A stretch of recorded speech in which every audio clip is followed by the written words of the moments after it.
Hey guys, what's going on? So, I just posted this video titled, Yeah, That Just Happened. And obviously, in the way that this is framed, in the way that I decided to title this, and very subtly within the video itself, I was playing Bloomy Dash Blade Dancer, and I beat a level 15 Kobold Phoenix deck. Not the Stasis version, but I felt that this was a pretty fair matchup in terms of just usability. Phoenix Kobold is obviously one of the best decks, with a Stasis probably, with a Zeus definitely, and so minus those things, like there's Reincarnation 3 Phoenix, Reincarnation 3 Kobold, so I thought that statistically, like without reincarnations, if they were never introduced in the game, this would still be the best deck, even though there's a technically better version of this deck. And then he's running a Mermaid as opposed to a Zeus, but that is equivalent to what I was playing, which is a Gadget Blade Dancer non-event unit deck, and I was still able to go 550, which is insane. And the way that I decided to frame this was, oh my god, I beat Phoenix.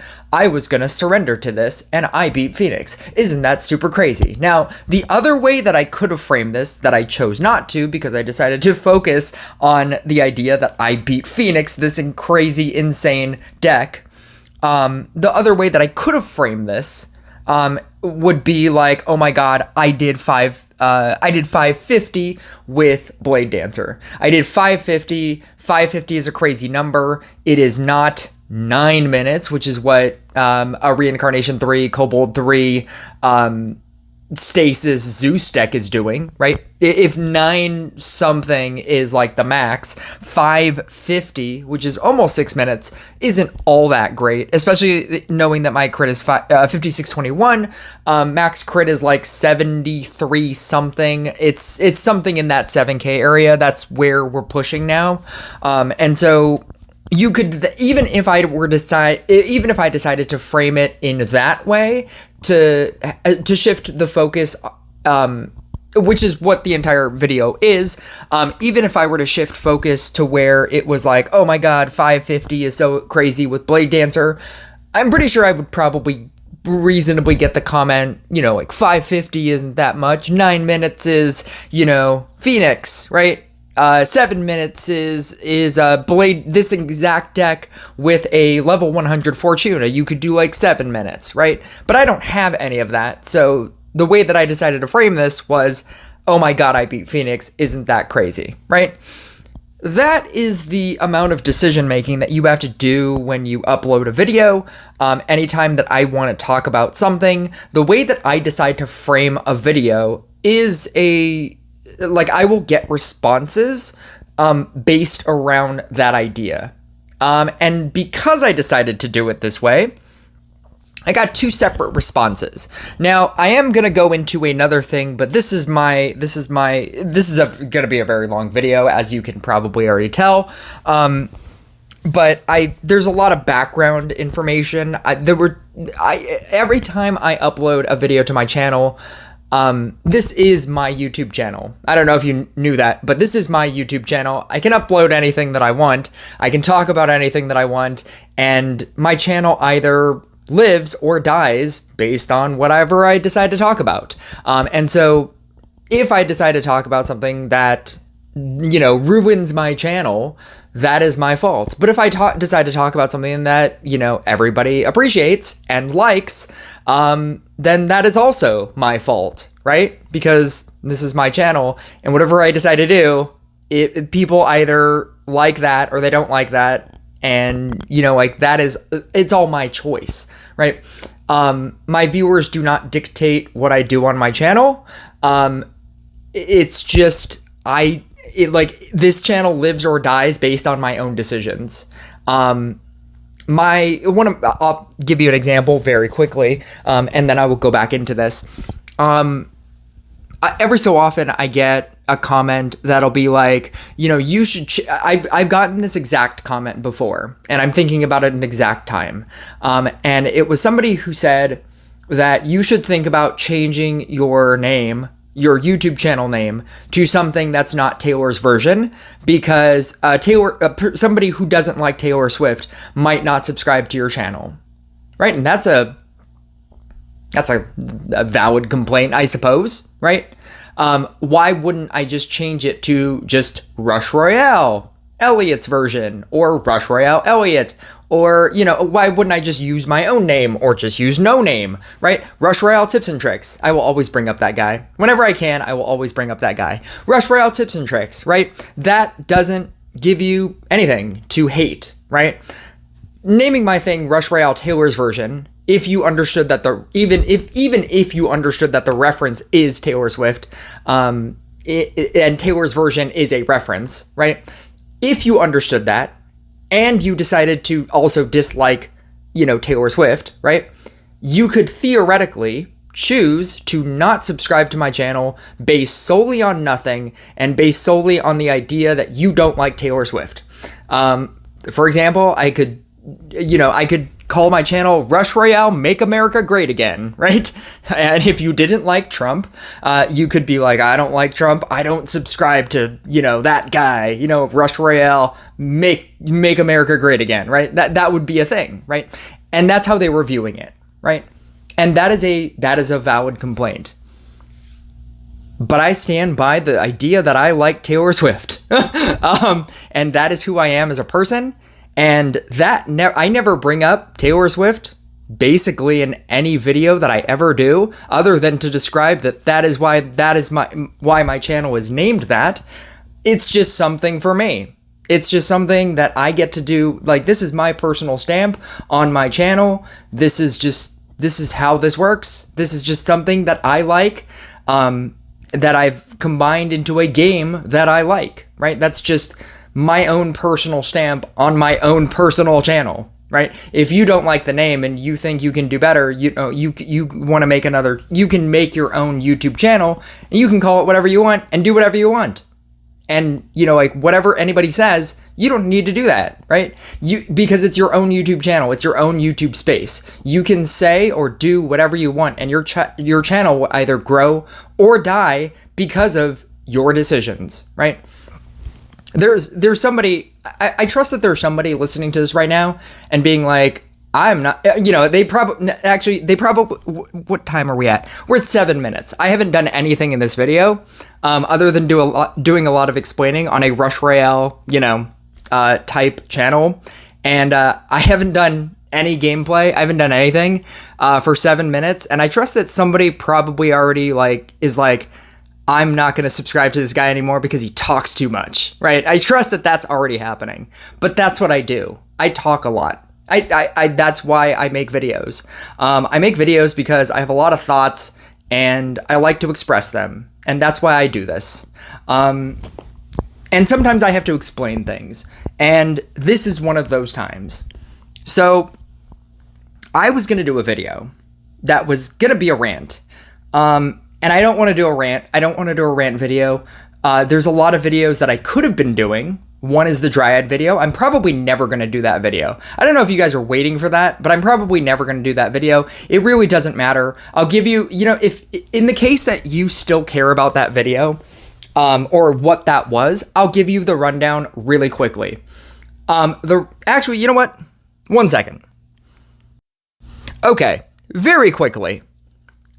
I'm going to scroll through this very quickly, and if you can feel free to screenshot this, and I will very quickly, I think it might even be out of order, and I will very quickly, because I talked about it so many times, I will very quickly explain it, in the case that you don't want to screenshot that and then reorder it. I think it's pretty much in order, but that was all of my screenshots. The Rush Royale was using a cosplayer, it was the Dryad, on their social medias, and I wanted to know who it was. And this doesn't matter. And the whole thing doesn't matter. None of it mattered, right? But it was something that I decided to make matter. And the thing that I decided to do was I wanted to know who it was, because whenever you whenever a cosplayer, whenever somebody steals somebody's work as a cosplayer and doesn't give them credit, I used to be in the cosplay community. Whenever somebody doesn't credit a cosplayer and steals their work, steals their picture that they've posted, that's stealing, right? And every cosplayer wants to get tagged so that they can know what, they can be credited for what they did. And so I asked Rush Royale's development team when I was in their, thing, who is it? And they could not give me a straight answer.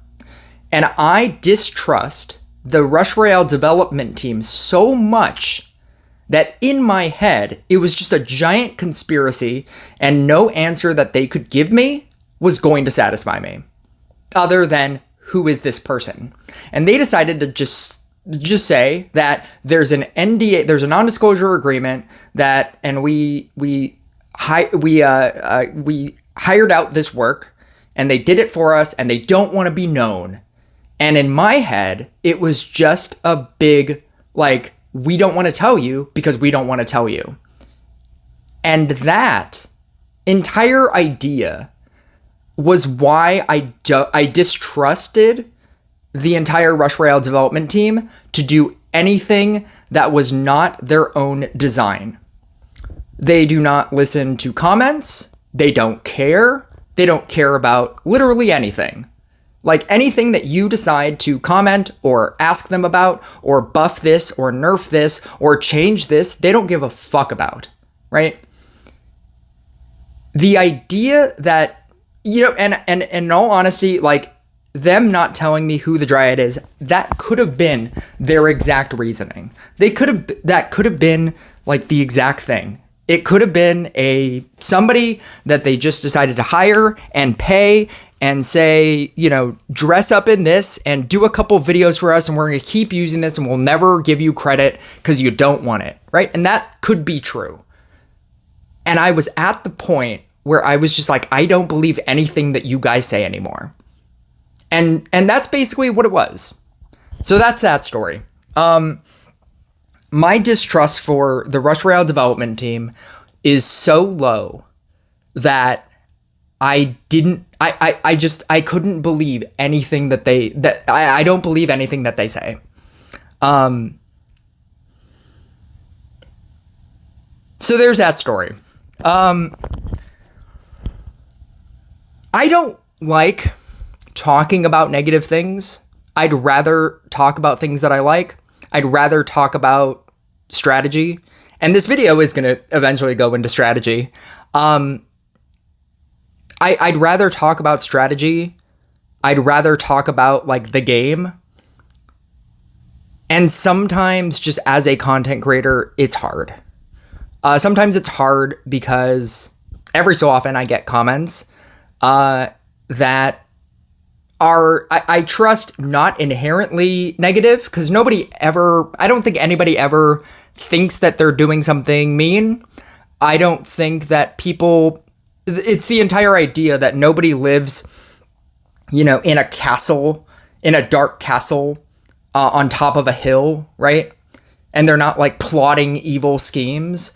Everybody thinks that they're doing the right thing or saying the right thing. Nobody ever thinks that they're being evil. Nobody is ever doing something because I'm evil. I'm going to do this. I'm going to try to rule the world because I'm so evil. And my name is Evil McEvilson.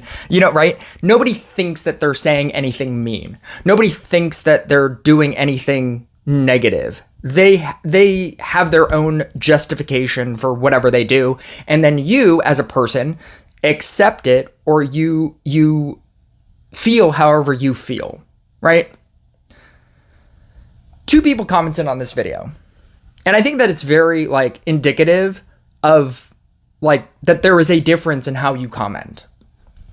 One person said, "You didn't win because you outplayed him. He was so unlucky that he couldn't summon a single Phoenix for the last 30 seconds and all his Phoenixes went inactive."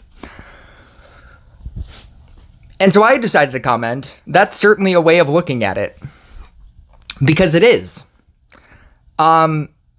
And the other person, with this similar type comment, said, "Good game. The other guy ran out of charges for Awakening to wake up his phoenixes. I don't think he prioritized his charges enough." One of these is helpful. One of these is, you shouldn't be proud of yourself. And again, it's because I decided to shape this entire, I decided to, it's the framing that I decided to use. I decided to use the framing of, yeah, that just happened. I just beat a maxed out Phoenix deck. That's crazy. And Phoenix is like a super meta card. Oh my God, look at me. I'm so cool, right? As opposed to framing this as, wow, Blade Dancer can do 6 minutes. Isn't that crazy? I didn't win because I outplayed him. He was so unlucky that he couldn't summon a single Phoenix for the last 30 seconds, and all of his Phoenixes went inactive.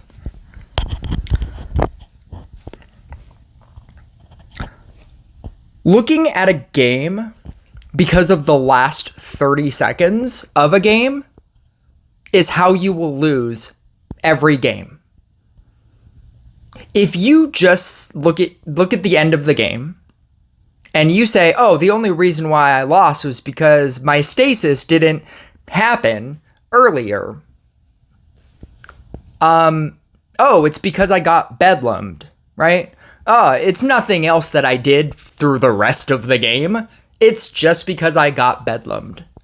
There was a, back when there were triple bosses, back when there was no death waves, back when there were just, major tribunal, major bedlam, major, everything. There weren't many versions of everything, right?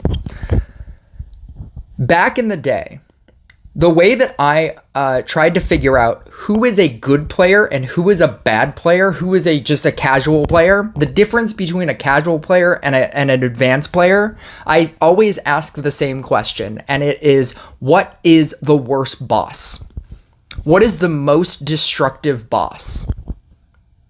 And all the time, I would get like, oh, if you're running Crystalmancer, Warlock, right? Because if Warlock's your thing, then you die. Right. Or like if you're, Bedlam. Bedlam is so crazy because it can, just ruin your entire field. And all of these answers are wrong. Dark Priest, because if it, hits your Inquisitor, then you die, right? All of these answers are wrong. An advanced player would say Tribunal. And that's why Zeus was so good. It was before Fortuna, but the reason why Zeus was so good, because you could scrapper your field and you could eventually get 7s. And the reason why Zeus was so good back when, it was just triple bosses and they just kept getting harder and harder and harder and there was no death waves. The reason why Tribunal was so good was because it activated immediately and it lowered half your field. And all of your 7s that you have worked so hard for in the entire game would just go down to 6s. And then, if you got double tribunaled, they would go from 7s to 6s to 5s. And then the following round, you would get bedlammed because that power loss, that speed loss, is just so great on half your field that you would then get bedlammed, and you were more susceptible to getting bedlammed because all of a sudden you've lost so much power. And that's why a bedlam will kill you. Because a tribunal hits you turns before. And you try to keep getting scrapper hits, and sometimes you're unlucky. But the reason why you died is not the bedlam. The reason why you died was Tribunal, and the reason why the other player is winning is because they have a Zeus, and they can immediately, or basically, they have a better chance of immediately making their 6s back into 7s, their 5s into 6s. The Bedlam didn't kill you, the Tribunal did. Not summoning a single Phoenix for the last 30 seconds is a problem. I'm not going to say that's not a problem. It's not a ridiculous idea, right? That sucks. And if you know that that has the ability to happen, you have to plan for it.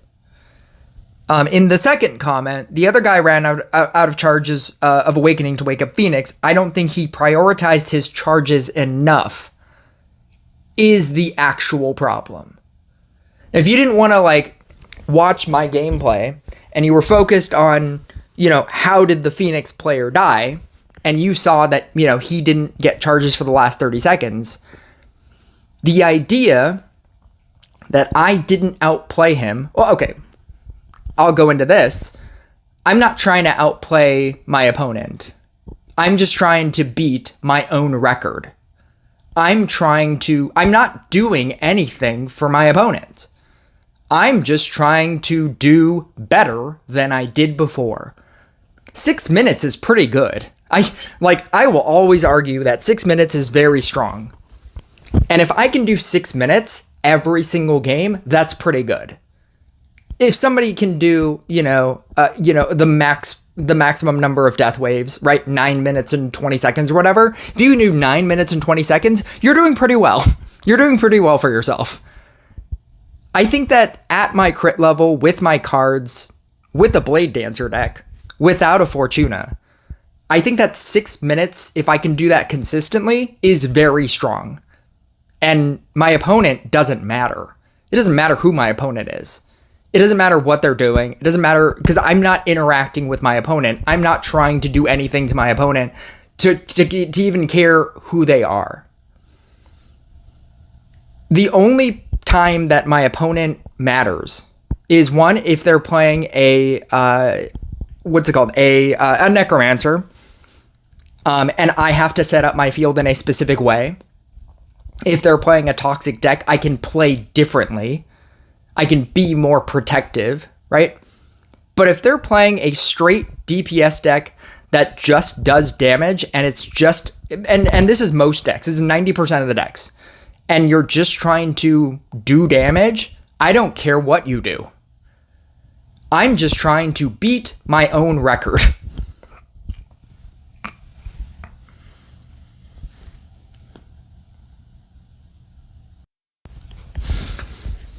So I'm not saying that this person is wrong. I'm saying that it comes down to, if you see a problem within your deck, you have to account for that. If Phoenix lives or dies off of charges, and if you opt to not put in a Harley Quinn in your deck in order to get charges, you have to understand that you should probably focus. And if getting charges is how you activate your Phoenixes, you have to prioritize your charges. That's just a thing. If he didn't get it in the last 30 seconds, right? Let's say 30 seconds. I'm going to say a minute. Let's say he doesn't get a single Phoenix for the last minute of play. There were a lot of minutes prior to that he could have stored charges. There's a lot of time where Phoenix decks understand that you can run one Phoenix, not activate any of your Phoenixes, and just survive. I'm going to go into gameplay because I trust that you guys have, waited this long. You want to see where this video is going? Thank you for being here. Thank you for accepting that I like to talk. Thank you for liking my channel. You know what I'm finding about YouTube? I'm finding that the less people comment, the more that they like something. Like if your entire, like, and I know that I believe that YouTube likes when people comment because it's engagement, but I think that because there are 2,000 people that are on, that are subscribed to me, I think that a lot of people appreciate my content and they don't feel the need to comment anything because they just appreciate it. And I appreciate you guys. I find that people who dislike something will comment immediately, like just almost as a knee-jerk reaction. They will be like, I don't like that thing. I need to tell this person I don't like that thing. But people who like your stuff, like in my own life, I almost never comment on creators that I follow all the time and watch all their videos because they're just doing all the things that I like that they do. If there was something wrong, I feel like I feel like I would probably be like, hey, you don't normally do this. This is different. I don't know if I like this, right? I'm more apt to doing that than commenting every video, I like this video. That's the baseline. The baseline is I'm still subscribed to you. I like your stuff. So, everybody that doesn't comment, that just watches my videos and appreciates things, thank you, is what I'm getting at. I was going to make this video. I'm making this video about a lot of different things. One of them was the comment, one of them was the Dryad video, and one of them is this wacky deck that I have now interacted with twice and got beaten by it twice. It's a very strange deck. I don't know how it works. It's a Portal Mage percentage damage deck, or new school version of a percentage damage deck that essentially sends you a large quantity of warped monsters really late in the game during death waves and just overwhelms you. And that's basically how you die. This deck understands that it doesn't need to do anything for 5 rounds. What do you mean by that? I'm gonna speed through this at ×4 speed. Something to note is that he's running a Harley Quinn with the Changeling talent. I trust that you might not even know what that is. The Changeling talent is when you copy a unit, it does all of the come into play effects like a Minotaur. So it activates all of your Minotaurs because it acts as if though a Minotaur comes into play. And then it changes back into a Harley Quinn after 30 seconds. So that's what you're going to see happen for the first 5 minutes of this game. He essentially creates a bunch of Minotaurs. He gets a bunch of Harley Quinns on his field, right here. Everything that has this little timer is a Harley Quinn. And he basically does nothing for 5 rounds. For waves 1, 2, 3, 4, and 5. His entire board doesn't change because it doesn't need to. And so he's trickstering me, gaining mana, and just surviving off of nothing. Because the first 5 rounds at a high enough crit, nothing needs to happen. You don't need to do anything. You can survive off of just this. You don't need to keep merging. You don't need to do anything. This is called deck knowledge. This is deck knowledge, and this is I play this deck all the time. Wave 3.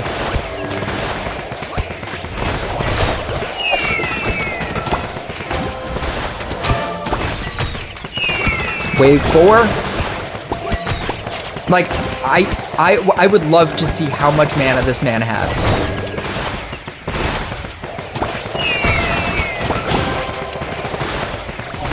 Trickstering me for 5 rounds and literally basically doing nothing. This is where he starts doing stuff. And just to very quickly speed through this, I need to get to death waves. Sorry.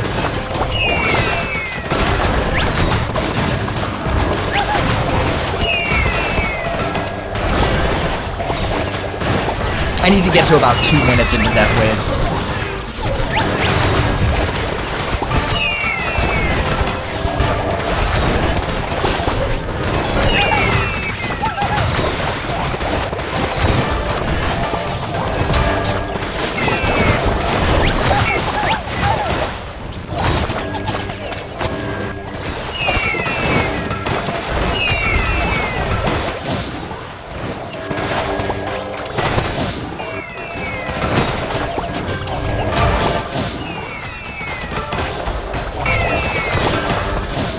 Okay.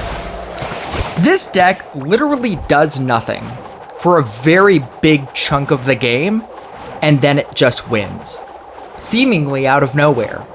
Now, you can say that over the course of this game, he did meteor me a couple of times. I did lose a number of things. I did get ranked down a bunch. But this is literally just a stall deck, and then it just wins in death waves by overwhelming you with a portal net. And you can watch it happen. It's insane. I've encountered this deck twice, and I've died to it both times. I don't understand it. Don't ask me to explain it. I don't understand it. I feel like I'm doing reasonably well right here. Like I said, I get meteored a couple of times because, again, he saved up so much mana that he's able to just merge things out and then summon in and merge things out and summon in. And that's the entire purpose of doing nothing for the first 5 rounds. And then somewhere around right here, he just sends all of this.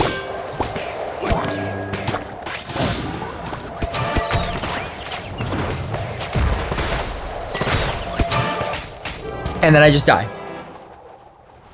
And it almost feels like it's out of nowhere, and it just turns it into a 3-minute game. It blows my mind every single time. It's insane.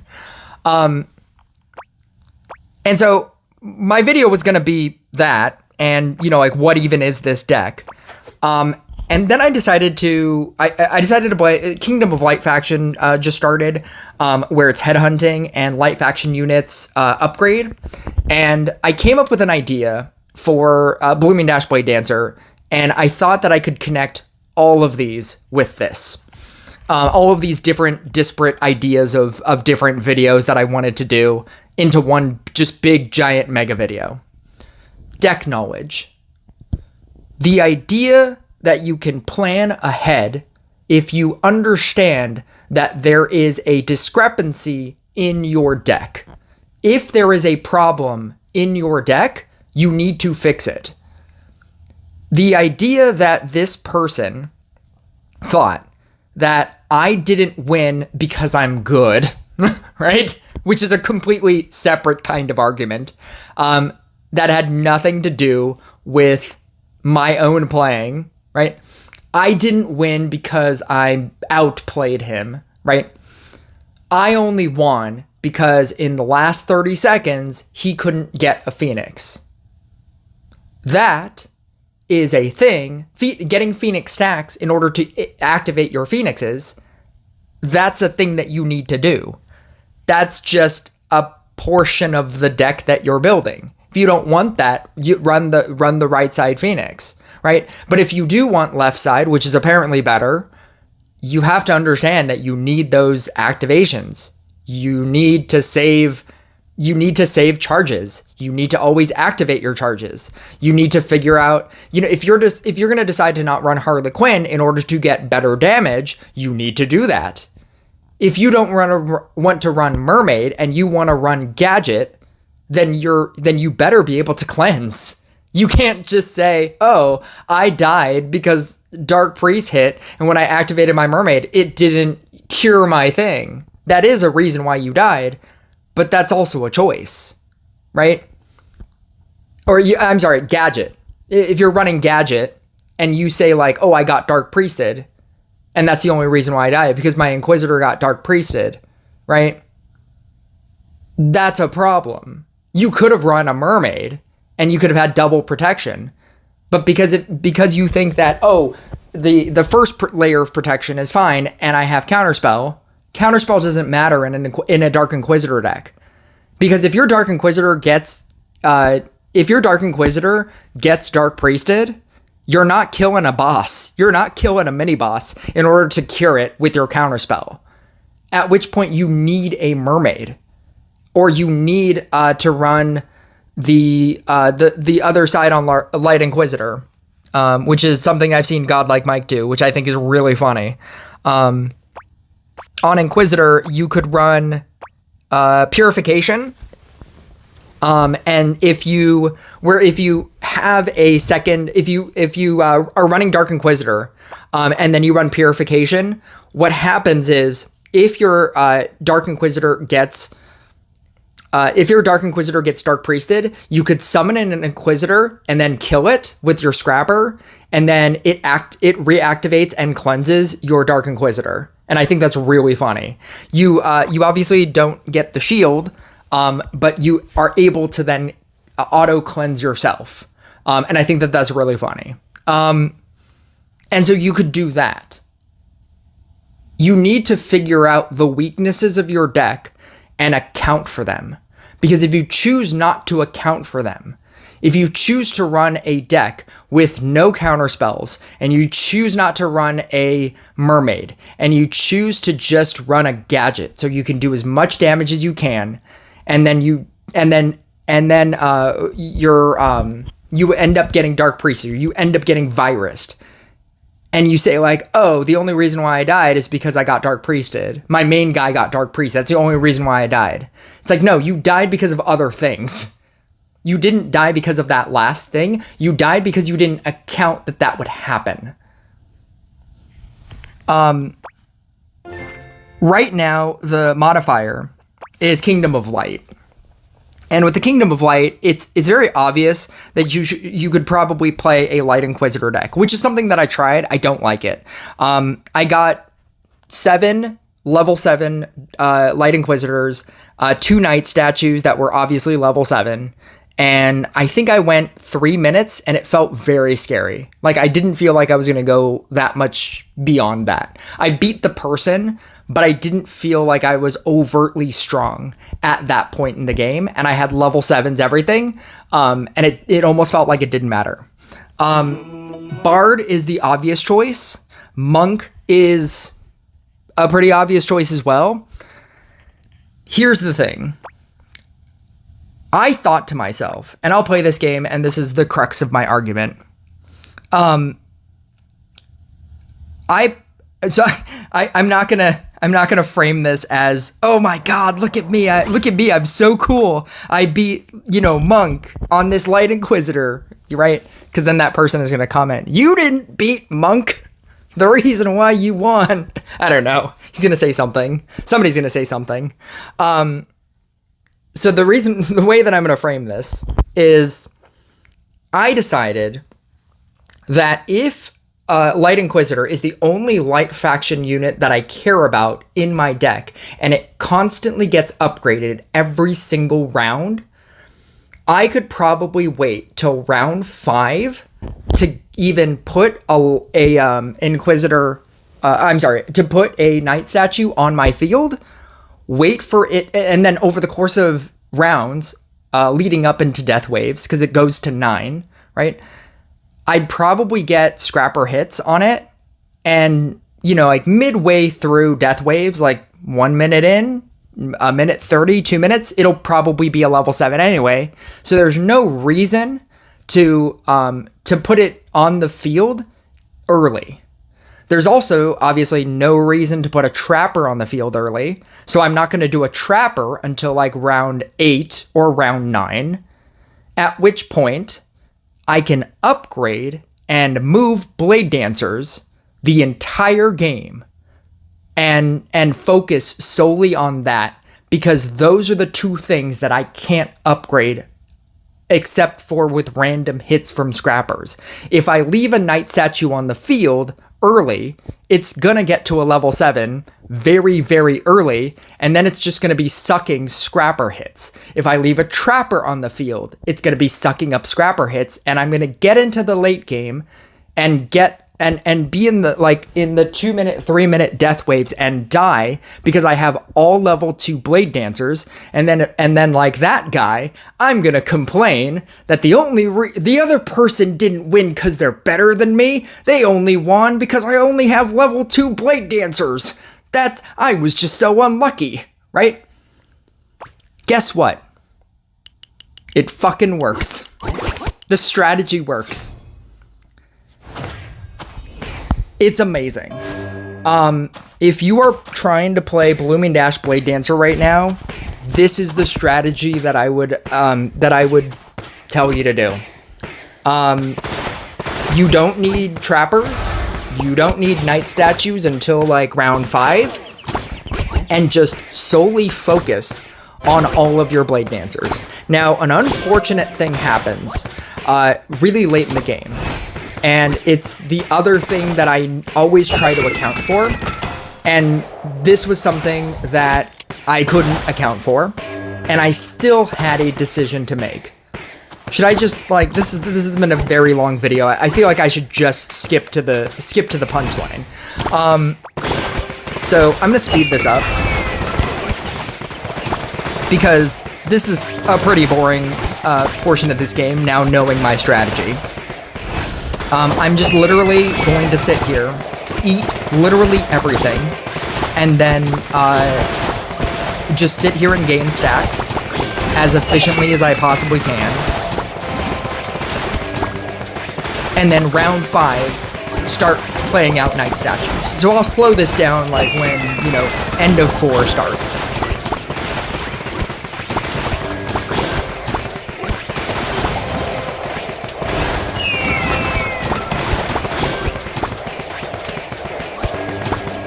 I should also note that you're also choosing how to level up your gunslinger.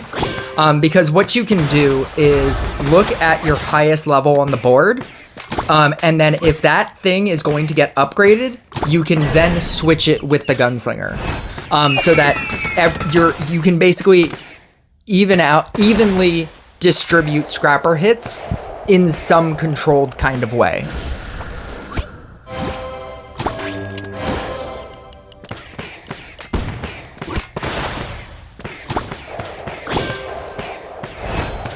Right now I have a level 6 on the right side, and that hurts because I only have a level 5. I also get really lucky with my gold tiles, and this just becomes a perfect game. And this was already why I was going to feature this anyway. I just get like really perfect gold tiles in this setup, and this is my favorite version of a setup. It's just the double T setup with the 2 knight statues in the corners. Now you can also argue the idea that if I wait until round 5 to set up knight statues, that I'm losing out on knight statue stacks. I think I still get a reasonable amount of knight statue stacks, and I also don't think it's all that important to build knight statue stacks. I think it's good. I mean, you're getting extra damage. I don't think it's vitally important. It's not as important as leveling up your blade dancers, knowing that with the faction boost, you're gonna get level 7 knight statues. If the Light Inquisitor boost wasn't happening, watch my previous video, and that's the strategy I would suggest using. But because of this, you can account for different things. You can see different weaknesses in a deck and fix those weaknesses.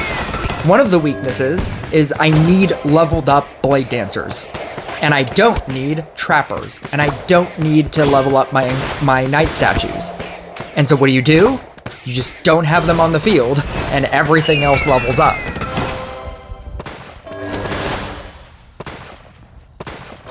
So we're going into wave 5 here, and now I'm just looking for knight statues.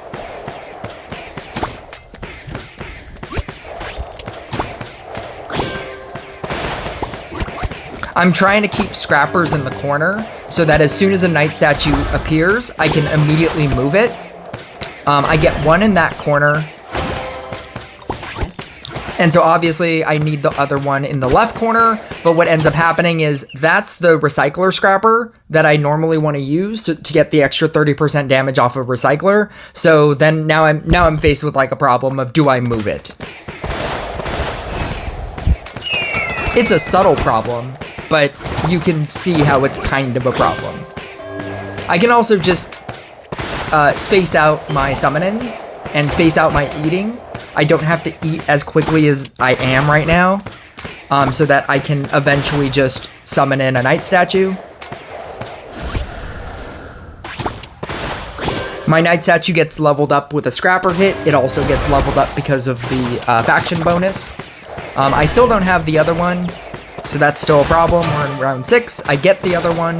and then I'm able to move it into that corner and start building regular stacks. Now, this feels like a perfect strategy, right? Just get the 2 trappers in the centers, and then just bounce Night Statue, bounce your Scrapper Eats on the 2 corners, and you're basically done. You have all of the Blade Dancers that you could want. You put all of your Blade Dancers that are bigger on the outer edges. You put the big ones, or the super big ones, on the gold tiles. How could this screw up, right? How could this possibly screw up? The thing about this is that when you start running out of room and you don't have a lot of space for your scrappers, you don't have those extra bits of space for your scrapper, the thing that starts to happen is the idea that if you only have 1 scrapper and you hit a tribunal and you don't auto kill the tribunal and you lose the 1 scrapper, now you have to summon in for another scrapper. So one of my strategies is to, when I know that there's going to be a tribunal next, what I'll do is I'll summon in until I get a scrapper, and I'll make a level 2 scrapper just in case it randomly decides to get hit, and then I'll still have a level 1 scrapper. You don't have to worry about it with any other boss. Even with like a warlock, which is really funny. I don't think it happens in this game, but especially with a warlock. With a warlock, you can there's a delay period where you see the target that it's going to hit, and what you can do is move a scrapper or move the gunslinger into that spot, and then move a scrapper that you don't care about into that spot, and then save whatever you're trying to save.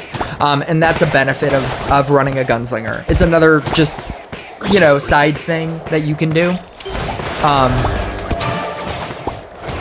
But very soon here, I'm gonna get into a tribunal. None of this matters.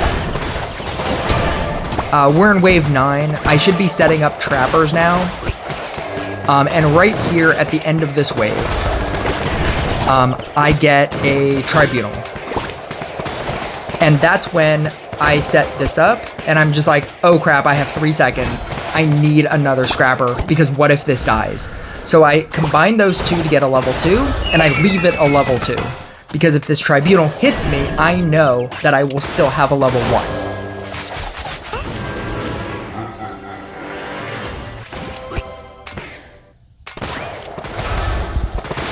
Here's the thing. I have basically a perfect setup right now. All of my Blade Dancers are very high. My 2 Night Statues are obviously level 7s.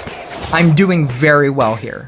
But the only 2 spots that I have are these 2 scrapper spots, which I now have to, because I'm only using those 2 spots, I now have to, it's fine if everything I summon in is not a scrapper, but if it is a scrapper, I have to wait, because what if I summon in a Night Statue? Summoning in a Night Statue here would shut off both Night Statues, and so when you have a level 2, you can't summon in a new thing until you have a level 1. And here's where I run into a problem. At some point. I don't know the specific time.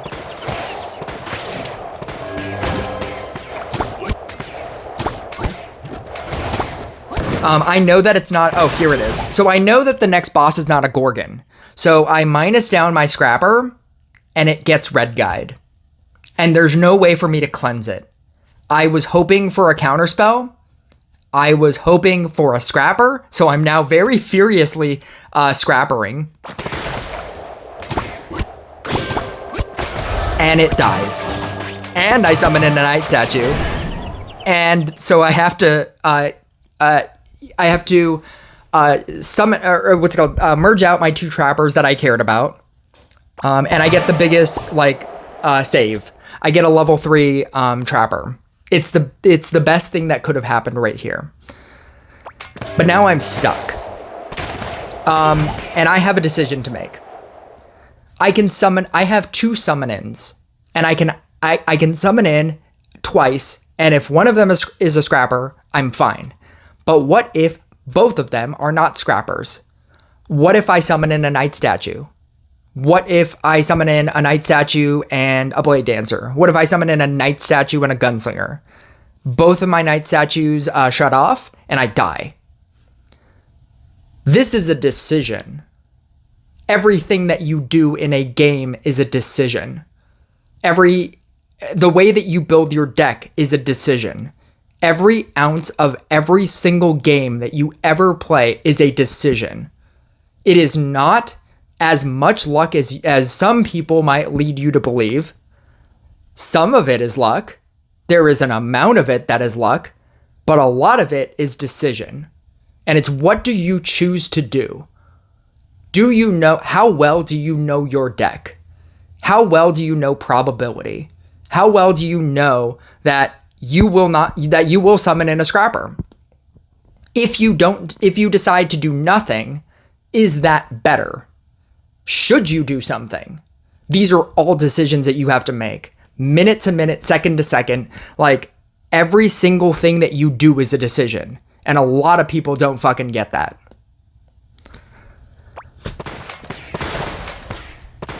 I'm very positive that if I do nothing, I'll win. I have enough cleanse. My entire board is set up. I have a level 3 trapper. That thing gets counterspelled. I have a perfect board. There's literally no reason for me to summon in other than because you probably should, because you should want to scrapper all the time. But there's no technical reason for me to summon in, just to theoretically lose.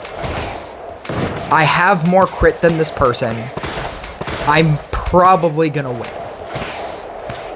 I have to believe that if I do nothing with this board setup, with the amount of cleanse that Blade Dancer inherently has, with a level 3,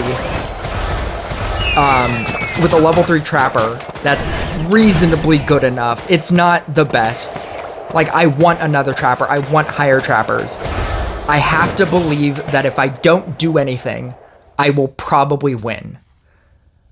And because this guy was about to lose here, and I knew he was about to lose, I decided to summon in to see what I would have gotten. And I would have died. That's not luck. That's a decision.